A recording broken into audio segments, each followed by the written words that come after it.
আসসালামু আলাইকুম। আশা করি আপনারা সবাই মহান আল্লাহর রহমতে ভালো আছেন। আপনাদের সবাইকে স্বাগতম আমার ইউটিউব চ্যানেলে। আজ আমি আপনাদের নিয়ে এসেছি বাংলাদেশের ঐতিহাসিক জেলা বাগেরহাটের এক অসাধারণ শান্ত এবং অনেকটাই অজানা একটি জায়গায়। এই জায়গাটির নাম হলো কোদলা মঠ। আমরা অনেকেই বাগেরহাটের নাম শুনলেই প্রথমে ভাবি ষাট গম্বুজ মসজিদ আর খানজাহান আলী রহমতুল্লাহ আলাইহের মাজারের কথা।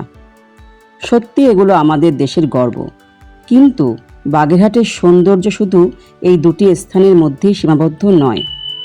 এখানে ছড়িয়ে আছে আরও অনেক ঐতিহাসিক স্থাপনা, যেগুলোর কথা খুব কম মানুষই জানেন। আজ আমি আপনাদের তেমনই একটি লুকানো সৌন্দর্যের সঙ্গে পরিচয় করিয়ে দেব। আমি ব্যক্তিগতভাবে ইতিহাসকে খুব ভালোবাসি। পুরনো স্থাপনা দেখলে আমার মনে হয় এগুলো শুধু ইট পাথরের দেয়াল নয়, এগুলোর ভেতরে লুকিয়ে আছে শত শত বছরের গল্প, মানুষের জীবন, তাদের স্বপ্ন আর তাদের সময়ের স্মৃতি।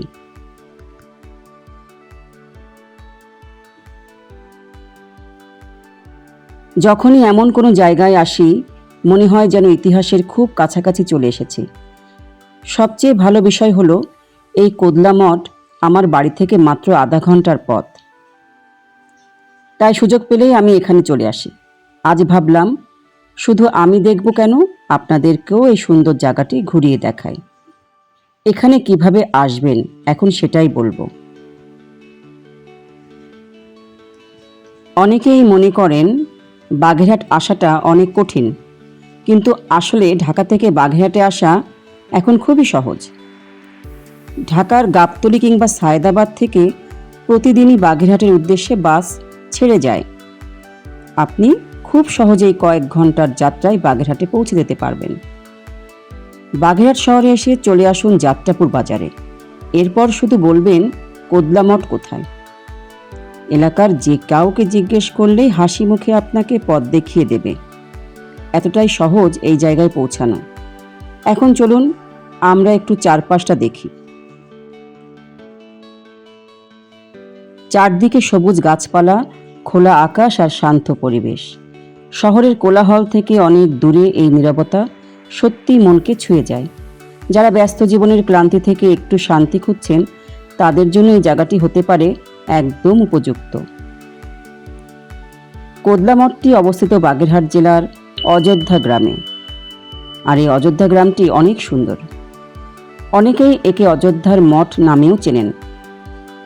প্রত্নতত্ত্ব অধিদপ্তরের তথ্য অনুযায়ী এই মঠের উচ্চতা প্রায় 18.29 মিটার এবং দেয়াল প্রায় 2.75 মিটার পুরু। ভাবুন তো, আজ থেকে প্রায় 400 বছর আগে আধুনিক কোনো যন্ত্রপাতি ছাড়াই মানুষ কত অসাধারণ দক্ষতা এমন একটি স্থাপনা নির্মাণ করেছিলেন। এটি সত্যি বিস্ময়কর। মঠটির গায়ে রয়েছে দারুণ সুন্দর পোড়ামাটির কারুকাজ।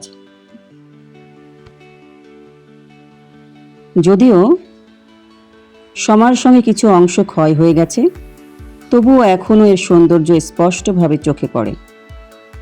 প্রতিটি নকশা যেন সেই সময় শিল্পীদের অসাধারণ মেধা ও পরিশ্রমের সাক্ষী বহন করে। ধারণা করা হয় প্রায় 1700 শতকের শুরুতে এই মঠ নির্মাণ করা হয়েছিল।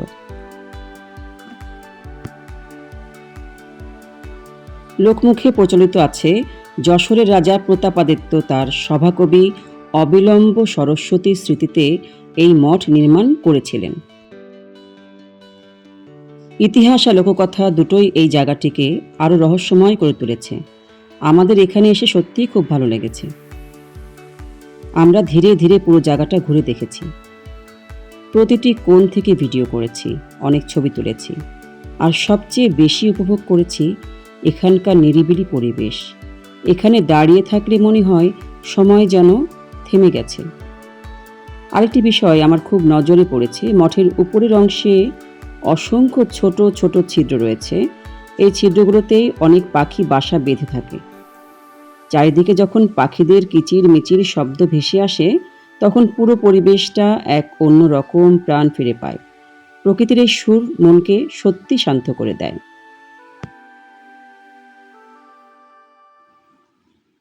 যদি সকালে আসেন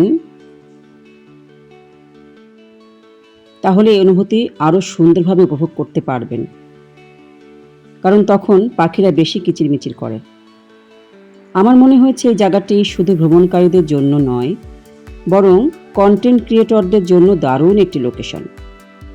যারা ইউটিউবে ভিডিও করেন, ফটোগ্রাফি ভালোবাসেন, রিলস বা সিনেম্যাটিক ভিডিও তৈরি করেন, বা যারা ভ্রমণ পিপাসু, তাদের জন্য এই জায়গাটি এক কথায় অসাধারণ। এখানে প্রাকৃতিক আলো খুব সুন্দর। লাল ইটের ঐতিহাসিক স্থাপনা, সবুজ গাছপালা, নীল আকাশ সব মিলিয়ে ক্যামেরায় দারুণ লাগে।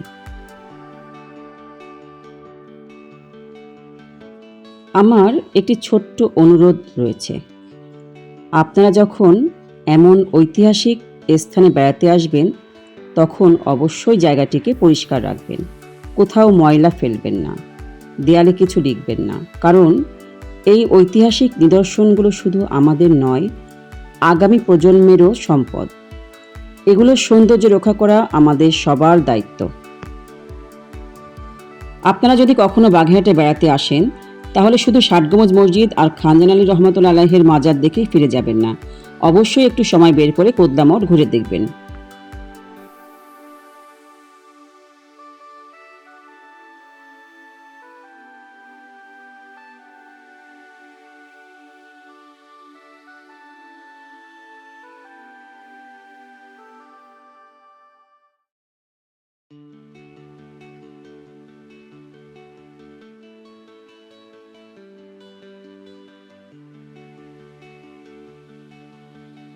এই মঠের ভিতরের অংশ ভীষণ অন্ধকার, খুব একটা আলো এখানে পৌঁছায় না। এর ভিতরেও রয়েছে পোড়ামাটির সুন্দর কারুকাজ করা। আমি যতটুকু পারি দেখানোর চেষ্টা করেছি। ভিতরটা অনেক সুন্দর, যদিও বা অন্ধকার, কিন্তু যখন খেয়াল করে দেখা যায় দেয়ালের কাজগুলো খুব সুন্দর।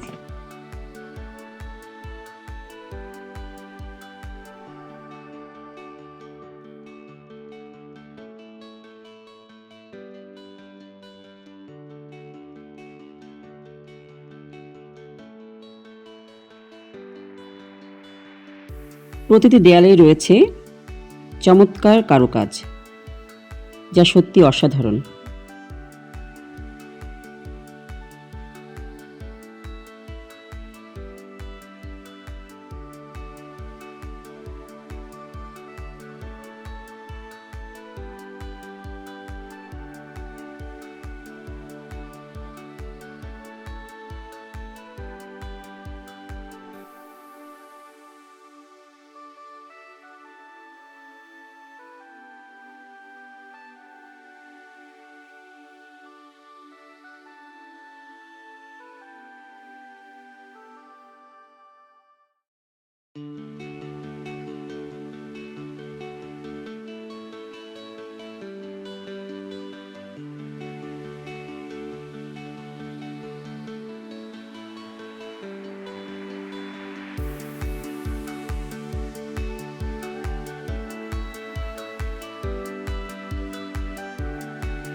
আমি বিশ্বাস করি এই জায়গার ইতিহাস, নিরাপত্তা, প্রকৃতি আর সৌন্দর্য আপনাদের মনেও একটি সুন্দর স্মৃতি হয়ে থাকবে।